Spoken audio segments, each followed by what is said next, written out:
हम शब्दों के संपत्ति के स्वामी हैं, शब्दों का हथियार बनाकर संघर्ष करेंगे।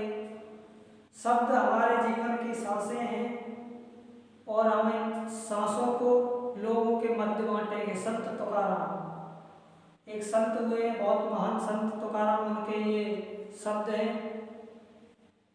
उनका कहना था कि हम शब्दों से लड़ेंगे, ना कि हथियार से।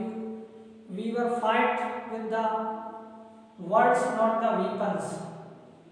आज हम जिसके बारे में बोलने जा रहे हैं वो किसी परिचय के मोहताज नहीं है। उनके बारे में बताने के लिए हम भी बहुत छोटे और हमारे शब्द भी बहुत ही लघु हैं। आज हम आपको बताएंगे हमारे संविधान के निर्माता, the founding father of constitution, Baba Saheb doctor Bhimrao Ambedkar. देखिए उनके जन्म कहाँ हुआ, उन्होंने शरीर त्याग कहाँ किया, ये आपको सबको पता है, सबने पढ़ा होगा। आज हम आपको कुछ ऐसा बताते हैं जो शायद आपको पता भी हो या नहीं भी पता हो सकता है, तो कृपया थोड़ी देर बड़ा ध्यान से सुनिएगा। मेरा ज्ञान उनके बारे में बताने के लिए बहुत छोटा है। आज हम अगर कैमरे के सामने खड़े होकर बोल रहे हैं, आप सुन रहे हैं, आप किसी भी समाज से हो, हिंदू हो, मुस्लिम हो, सिख हो, ईसाई हो, किसी भी समाज से हो, अगर आपको आज अधिकार मिले हैं, आप किसी के सामने खड़े होकर के अपनी बात रख सकते हैं, तो वो देन है बाबा साहब की। देखिए ऐसी परिस्थितियों में बाबा साहब ने पढ़ाई की कि अगर आज के समय उन परिस्थितियों में हम में से कोई भी पढ़ाई करे तो हो सकता है कि आतंकवादी बन जाए। जी मैं बिल्कुल सही कह रहा हूँ, क्योंकि वो जब पढ़ने स्कूल जाते थे तो क्लास से बाहर बैठा दिया जाता था। जो वाटर टैप होती थी, मतलब नल होता था, उससे पानी नहीं पीने दिया जाता था। कोई ऊंची कास्ट का आएगा, वो पानी इतने ऊंचे से डालेगा तब वो पानी बाबा साहब पिएंगे, और अगर कोई ना आया तो प्यासे ही बने रहेंगे। वो जो टाट लेकर के जाते थे बैठने के लिए, बोरी वगैरह, तो जो चपरासी आता था, जो पियोन आता था झाड़ू लगाने, तो उतनी जगह छोड़ देता था अगर वो टाट भूल गए तो। ज़्यादातर वो अपना जो बैठने के लिए सामान ले जाते थे वो साथ में बैग में रख के ले जाते थे और स्कूल से वापस ले जाते थे। ऐसे क्लास से बाहर बैठ करके हमारे बाबा साहब ने पढ़ाई की। एक बहुत ही प्रचलित किस्सा है उनके बारे में। जब वो लंदन स्कूल ऑफ इकोनॉमिक्स से पढ़ रहे थे तो मतलब लाइब्रेरियन आता था, उससे पहले वो लाइब्रेरी की सीढ़ियों पे जाके बैठ जाते थे, और लाइब्रेरियन जब गेट क्लोज करने के लिए चलता था तब बोलता था, तब वो बाहर जाते थे। तो लाइब्रेरियन कहता था कि सब बच्चे बाहर पढ़ रहे हैं, मतलब खेल रहे हैं बाहर, आप यहाँ पढ़ रहे हैं, आपका मन खेलने का नहीं होता। बोलते थे अगर आज हम खेलेंगे तो इनके लिए पढ़ेगा कौन। देखिए बाबा साहब ने कोलंबिया विश्वविद्यालय से एमए किया, पीएचडी किया। उनको कोलंबिया विश्वविद्यालय में पढ़ने के लिए बड़ौदा के महाराज सयाजीराव गायकवाड़ थर्ड ने स्कॉलरशिप दी थी, छात्रवृत्ति दी थी। उसके बाद 1916 में 3 साल में वहाँ से पढ़ के आए, 13 से 16। 1916 में आकर के उन्होंने लंदन स्कूल ऑफ इकोनॉमिक्स में पढ़ने की इच्छा जताई, तो फिर से उनको बड़ौदा के महाराज ने छात्रवृत्ति दी और वो चले गए पढ़ने। लेकिन किसी कारणवश जो बड़ौदा के महाराज के दीवान थे उनका मतलब रवैया उतना नरम नहीं था, तो उन्होंने पत्र लिख के उनको वापस बुलाया कि तुम वादा करके गए थे कि सेवा करोगे आकर के, मतलब राज्य में सेवा करोगे आकर के, हमारे लिए काम करोगे और आप वापस आ जाओ। तो 1916 में जब वो वापस आ रहे थे तो आपको पता है फर्स्ट वर्ल्ड वॉर मतलब प्रथम विश्व युद्ध चल रहा था, तो जब वो वापस आ रहे थे तो स्टीमर में एक में उन्होंने बुक्स मतलब रख दी, अपनी बुक्स लाद दी, और एक जहाज से वो जब आ रहे थे तो जर्मन सैनिकों ने तारपीडों से वो स्टीमर उड़ा दिया, उनकी बुक्स वगैरह वहाँ डूब गई। उन्हें बहुत दुख हुआ। कहा जाता है बाबा साहब पानी में डुबो दी गई, सागर में डुबो दी गई। देखिए बाबा साहब ने डीएससी किया था इकोनॉमिक्स से लंदन स्कूल ऑफ इकोनॉमिक्स में, और साथ ही साथ बार काउंसिल की भी पढ़ाई की थी उन्होंने। कहा जाता है कि जो पढ़ाई 8 साल में होती है वो 2 साल 3 महीने में उन्होंने कंप्लीट कर ली थी।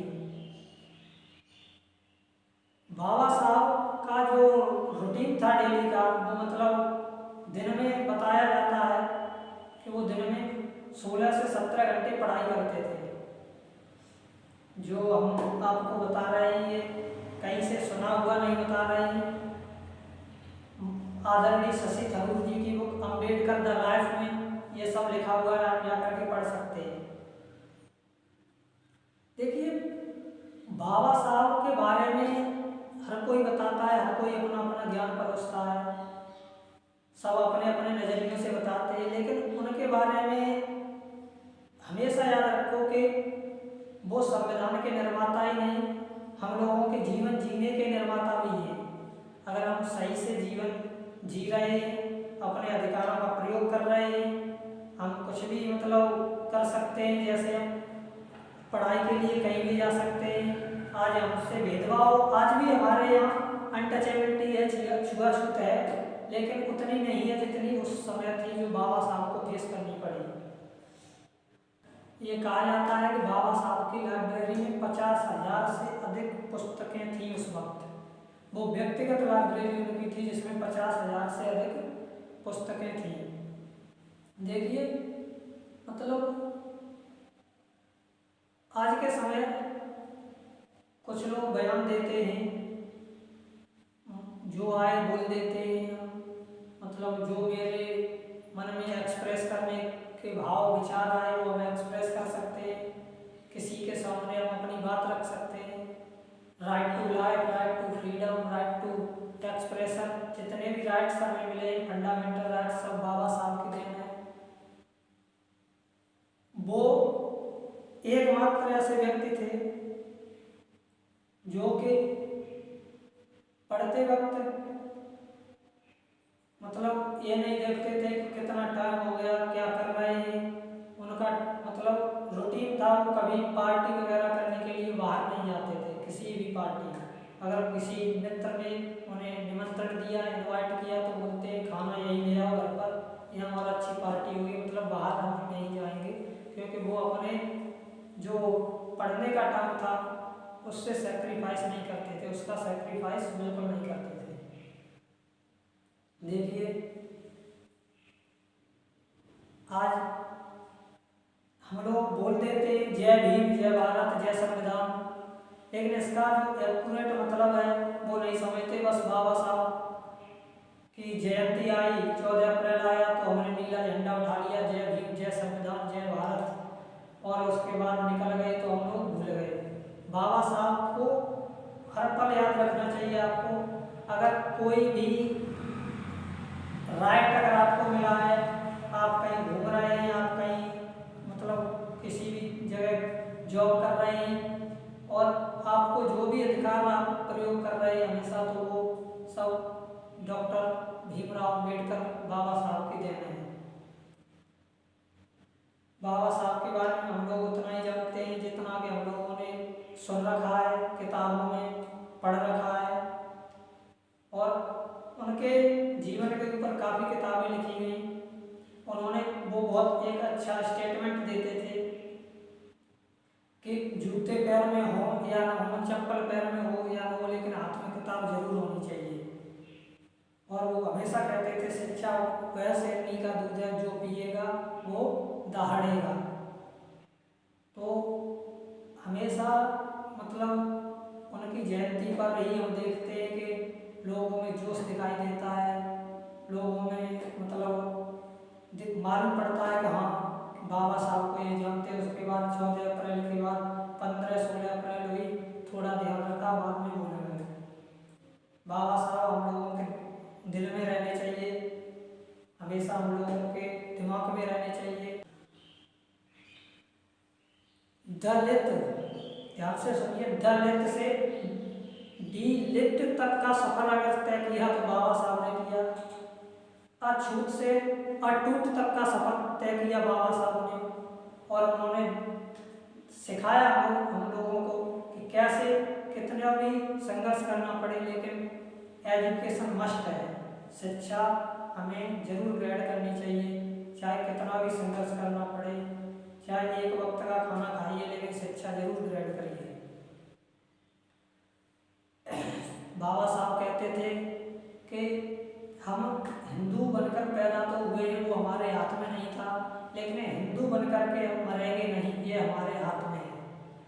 1927 में उनका झुकाव मुस्लिम धर्म की तरफ था। वो कहते थे कि हिंदू से मुस्लिम बन सकते हो, हिंदू धर्म में विसंगतियाँ हैं। उसके बाद लोगों ने अनुमान लगाया कि बाबा साहब अगर धर्म परिवर्तन करेंगे तो मुस्लिम बनेंगे, लेकिन 1935-36 आते आते वो कहने लगे, सिख धर्म के बारे में बताने लगे, सिख धर्म की प्रशंसा करने लगे। तो लोगों ने मतलब सोचा कि सिख धर्म की तरफ बाबा साहब का झुकाव है तो वो धर्म परिवर्तन करेंगे तो सिख बनेंगे। देखिए 1936 से 20 साल बाद 1956 में बाबा साहब ने शरीर त्यागने से 1.5 महीने पहले बौद्ध धर्म अपना लिया। बौद्ध धर्म अपनाने के बाद उन्होंने एक किताब लिखी, बुद्ध एंड हिज धम्म। वो किताब मतलब उनके शरीर त्यागने के बाद प्रकाशित हुई, रेफरेंस वगैरह उसके बाद, लेकिन कंप्लीट लिखकर वो ही गए थे। बौद्ध धर्म उन्होंने अपनाया और उन्होंने हम लोगों को यह सिखाया कि जीवन कितना भी संघर्षपूर्ण हो, आस न छोड़ें। जीवन में संघर्ष आते रहेंगे लेकिन आगे बढ़ते रहिए। इसी के साथ हमें दीजिए इजाज़त। जय भीम, जय भारत, जय संविधान।